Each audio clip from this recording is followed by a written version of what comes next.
सुप्रभात बच्चों, आज हम पढ़ेंगे पाठ 19 आश्रम का अनुमानित व्यय। अनुमानित व्यय यानी किसी भी कार्य को करने से पहले जो बजट बनाया जाता है वो।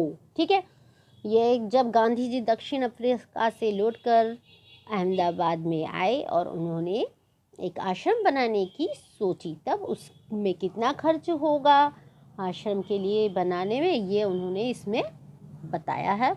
और इस आश्रम के द्वारा वो संविधान बताना चाहते थे कि इस संविधान के मसौदे से पता चल जाता है कि भारतीय जीवन का निर्माण वे किस प्रकार करना चाहते थे।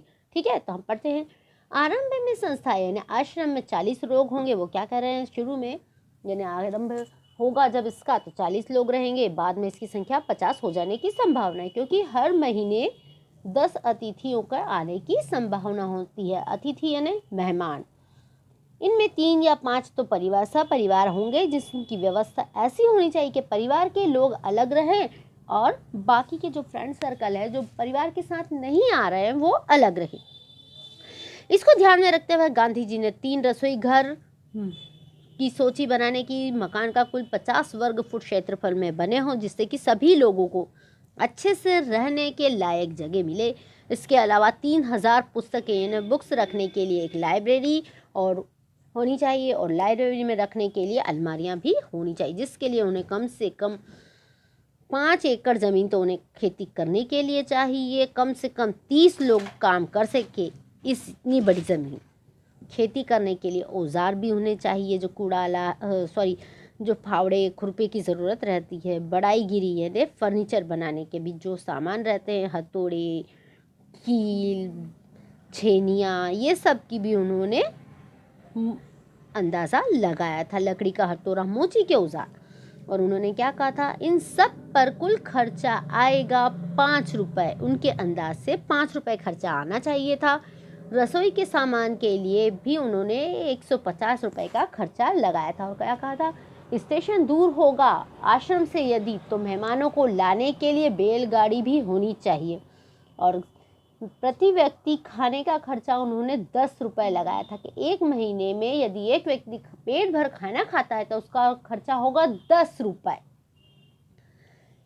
ठीक है, और इस प्रकार उन्होंने क्या कहा कि पहले वर्ष वो बोल रहे हैं कि मुझे नहीं लगता कि पहले वर्ष में ही ये खर्चा निकल जाएगा, लेकिन 50 लोगों का खर्च उन्होंने 6000 रुपये लगाया था। और वो क्या कर रहे हैं, कुछ लोगों की इच्छा थी कि अहमदाबाद में यह प्रयोग 1 साल तक किया जाए।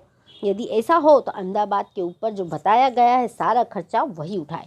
लेकिन गांधी जी क्या कहते हैं कि मेरी यह भी है मांग कि अहमदाबाद मुझे पूरी ज़मीन और मकान दे दे, तो बाकी का खर्चा मैं कहीं और से दूसरी तरह जुटा लूँगा। अब कुछ विचार बदल गया, इसलिए ऐसा लगता है कि 1 वर्ष या उससे कम दिनों का खर्चा अहमदाबाद को उठाना चाहिए। यदि अहमदाबाद में 1 वर्ष के खर्चे का बोझ उठाने के लिए तैयार न हो तो ऊपर बताए खाने का इंतजाम तो मैं कर सकता हूँ। इसलिए यह संभव हो कि कुछ, उन्होंने कहा कि जल्दी जल्दी में मैंने अंदाज़ा लगाया तो हो सकता है कुछ मदें छूट गई हो। यदि अहमदाबाद सब खर्चा उठाएगा तो विभिन्न मदों का खर्च किस तरह होगा। देखिए, किराए का बंगला और खेत की ज़मीन, किताबों की अलमारियों का खर्चा, बढ़ई के औजार, मोची के औजार, चौके का सामान, चौके में जो भी रहता है खाना बनाने के लिए, बर्तन, पतीली, करछी, भगोने, कलश, ठीक है, जो भी रहता है, आटा गूंदने की परातें, गर्म पानी करने के लिए केतलियाँ, बाल्टियाँ, नहाने के बर्तन वगैरह जो भी है। एक बैलगाड़ी या घोड़ा गाड़ी मेहमान बनाने के लिए को लाने के लिए, और 1 वर्ष के लिए खाने का खर्चा 6000 रुपये। गांधी जी ने ये सब कब तैयार किया था, वैशाख बदी 13 मंगलवार 11 मई 1915 को।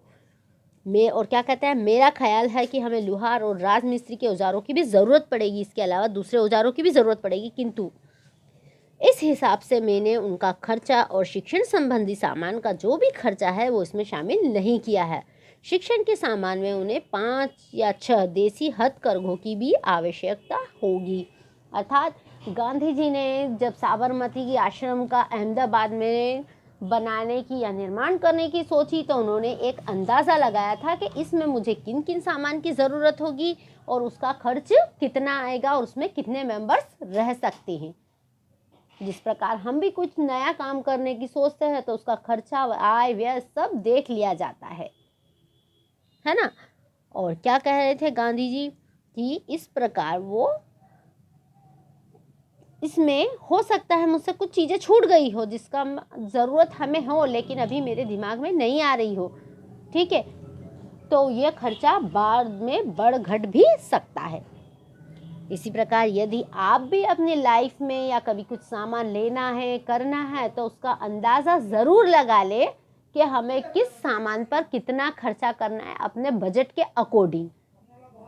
अगर ऐसा हम कार्य करते हैं या कुछ भी सामान लाते करते हैं, बनाते हैं या जो भी है, उसका अनुमान हम पहले से लगा लेते हैं तो हमारा बजट गड़बड़ाता नहीं। जैसे हमारी सरकार है, वो भी हमारे देश को चलाने के लिए बजट पहले बनाती है। देखो मार्च अप्रैल के एंड में, मार्च से अप्रैल में आपका बजट सत्र होता है लोकसभा राज्यसभा का, तो सब मंत्री अपना डिस्कशन करते हैं। आपके घर में भी यदि कुछ सामान लाना करना होता है तो मम्मी पापा डिस्कशन करते हैं आपस में। तो क्या होता है कि यदि सामान लाना है, करना है, तो जो भी उसका बजट बना लिया जाता है पहले से। उससे आपको कोई भी सामान लाने में या किसी भी चीज़ को अरेंज करने में दिक्कत नहीं होती है ना। धन्यवाद।